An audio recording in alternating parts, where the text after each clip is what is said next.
सुनील जी भट्ट हमारे सहयोगी हमारे साथ में जुड़े हुए हैं, तो उनसे भी हम बात कर लेते हैं। सुनील जी, प्रधानमंत्री नरेंद्र मोदी अब से कुछ ही देर बाद संबोधित करेंगे और अभी तक की जो तस्वीर हमने देखी है ये काफी उत्साहित कर देने वाली तस्वीरें हैं। तो जब प्रधानमंत्री नरेंद्र मोदी संबोधित करेंगे तो उस वक्त क्या उम्मीद की जा सकती है, क्या कुछ होगा आज उनके संबोधन में? जी बिल्कुल, आज एक ऐतिहासिक दिन है समूचे राष्ट्र के लिए। कश्मीर घाटी देश के बाकी भागों से जुड़ चुकी है रेल मार्ग से। प्रधानमंत्री नरेंद्र मोदी ने यहाँ जम्मू संभाग के कटरा से जो है वंदे भारत ट्रेन को हरी झंडी दिखाई है। धर्मनगरी कटरा से जो है हरी झंडी दिखाई गई ट्रेन को और अब वो श्रीनगर की तरफ रवाना हो चुकी है। और फिलहाल यहाँ प्रधानमंत्री नरेंद्र मोदी अपनी रैली स्थल पर पहुंचे हैं। वो इस समय मंच पर विराजमान है और साथ ही में यहाँ पर जो जम्मू कश्मीर के उपराज्यपाल है मनोज सिन्हा, जम्मू कश्मीर के मुख्यमंत्री उमर अब्दुल्ला और जम्मू कश्मीर के उपराज्यपाल मनोज सिन्हा वो भी यहाँ मंच पर मौजूद है। केंद्रीय मंत्री डॉक्टर जितेंद्र सिंह भी है और थोड़ी देर बाद प्रधानमंत्री नरेंद्र मोदी संबोधन करने जा रहे हैं। इस समय संबोधन जम्मू कश्मीर के मुख्यमंत्री उमर अब्दुल्ला कर रहे हैं और कुछ ही देर बाद प्रधानमंत्री भी संबोधन करेंगे। काफी महत्वपूर्ण संबोधन होने जा रहा है क्योंकि ये प्रधानमंत्री नरेंद्र मोदी का ऑपरेशन सिंदूर के बाद पहला दौरा है जम्मू कश्मीर का और यहाँ पर लोग बेसब्री से उनके। अच्छा, मैं आपको कुछ देर के लिए रोकता हूँ सुनील जी भट्ट। इस वक्त मुख्यमंत्री उमर अब्दुल्ला अपनी बात रख रहे हैं, सुनते उन्हें। वजीर आजम साहब, इसको किस्मत कहिए, मुकद्दर कहिए, बीच बीच में जब कभी रेल के कोई बड़े प्रोग्राम हुए तो कहीं ना कहीं मेरी खुशकिस्मती रही है कि उनके साथ मुझे जुड़ने का मौका मिला। पहली बार जब अनंतनाग रेल स्टेशन का इनॉग्रेशन हुआ उसमें,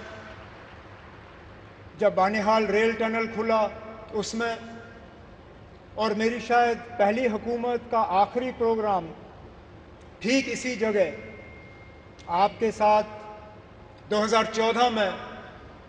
और इत्तेफाक की बात यह है वज़ीर आज़म साहब कि उस प्रोग्राम में 4 लोग शामिल थे, 4 आज भी इस स्टेज पे आपके साथ बैठे हैं।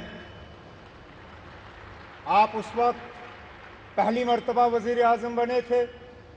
इलेक्शन के ठीक बाद आप यहाँ आए और आपने माता की कृपा से यहाँ कटरा रेलवे स्टेशन का इनॉग्रेशन किया। उसके बाद लगातार 3 बार इलेक्शन जीत के आप वज़ीर आज़म इस मुल्क के बने रहे। आपके साथ आपके MOS PMO doctor Jitendra Singh साहब वो भी उस प्रोग्राम में मौजूद थे। यहाँ तक कि हमारे माननीय लेफ्टिनेंट गवर्नर साहब मनोज सिन्हा साहब उस वक्त MOS रेलवेज़ की जिम्मेदारी संभाले हुए थे जब यहाँ कटरा रेलवे स्टेशन का इनॉग्रेशन हुआ। और ख़ुद मैं वज़ीर आला के तौर पे मनोज सिन्हा साहब की अगर आप देखें तो माता की कृपा से प्रमोशन हुआ, मेरी अगर आप माने तो थोड़ा सा डिमोशन हुआ। मैं रियासत का वज़ीर आला था, अब UT का वज़ीर आला हूँ, लेकिन मान के चल रहा हूँ कि इसको दुरुस्त होने में अब ज़्यादा देर नहीं लगेगा और आप ही के हाथों जो है दोबारा जम्मू कश्मीर को जो है रियासत का दर्जा हासिल होगा। वज़ीर आज़म साहब, इस रेल के ख्वाब बहुत लोगों ने देखे, यहाँ तक कि कश्मीर को बाकी मुल्क के साथ जोड़ने का ख्वाब अंग्रेज़ों ने भी देखा था, लेकिन वो पूरा कर नहीं पाए। उनका ख्वाब था कि उड़ी झेलम के किनारे जो है वो रेल लाके कश्मीर को बाकी मुल्क के साथ जोड़ें। लेकिन आज जो अंग्रेज पूरा नहीं कर पाए वो आपके हाथों पूरा हुआ और जम्मू कश्मीर, कश्मीर की वादी को बाकी मुल्क के साथ जोड़ दिया गया। इस मौके पे मुझसे बहुत बड़ी भूल होगी अगर मैं पूर्व प्रधानमंत्री जनाब अटल बिहारी वाजपेयी साहब का इस मौके पे शुक्रिया ना करूं, क्योंकि ये प्रोजेक्ट ज़रूर 1983-84 में इसका संगे बुनियाद रखा गया। और मैंने पिछले दिनों मीडिया को हंसते हुए कहा कि जब ये प्रोजेक्ट शुरू हुआ मैं 8वीं क्लास का बच्चा था। आज मेरी उम्र 55 हो गई है, मेरे बच्चे भी कॉलेज पार कर गए हैं, अब जाके ये प्रोजेक्ट मुकम्मल हुआ। और ये तब हुआ जबकि वाजपेयी साहब ने इसको प्रोजेक्ट ऑफ नेशनल इंपॉर्टेंस का दर्जा देके इसमें बजट में जो है प्रावधान करके ये प्रोजेक्ट आज मुकम्मल हुआ। इस प्रोजेक्ट से जम्मू कश्मीर को भरपूर फायदा होगा, लोगों का आना जाना रहेगा, टूरिज्म से इसको फायदा होगा, यहाँ के रहने वालों को फायदा होगा।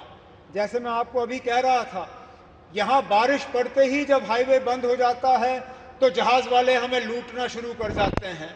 जो 5,000 की टिकट होती है वो अचानक घंटों के अंदर 20,000 की टिकट हो जाती है।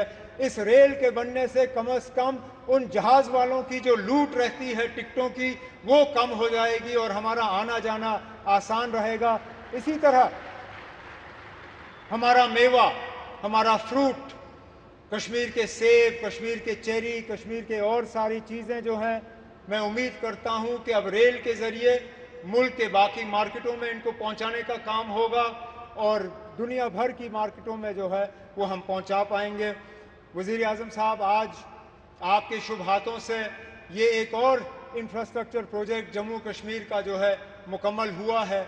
इसी तरह के कई और प्रोजेक्ट जो हैं वो तेज़ी से आगे बढ़ रहे हैं, चाहे जम्मू का रिंग रोड हो, चाहे श्रीनगर का रिंग रोड हो, चाहे दिल्ली अमृतसर कटरा का एक्सप्रेसवे हो, चाहे जम्मू श्रीनगर 4 लेनिंग हाईवे का काम हो, जम्मू एयरपोर्ट के एक्सपेंशन का काम, श्रीनगर एयरपोर्ट के एक्सपेंशन का काम, जम्मू ये रेलवे के नेटवर्क का एक्सपेंशन, इन सब चीज़ों को जो है तेज़ी से मुकम्मल करके हमारा पूरा इरादा है और हमारी मुकम्मल कोशिश है कि जो विकसित जम्मू कश्मीर, विकसित भारत का जो आपने नारा दिया है उसको पूरा रंग भर के हम मुकम्मल करके यहाँ के लोगों के हवाले कर लेंगे। लेकिन आज इस मौके पे जम्मू कश्मीर के लोगों की तरफ से वज़ीर आज़म साहब, मैं आपका दिल की गहराइयों से इस मौके पे शुक्रिया और मुबारकबाद करता हूँ। बहुत बहुत शुक्रिया।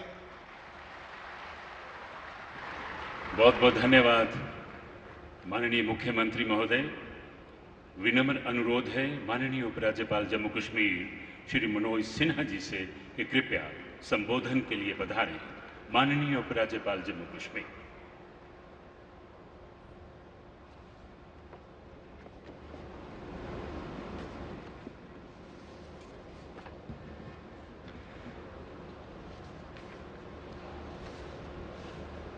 आज के समारोह में मंच पर विराजमान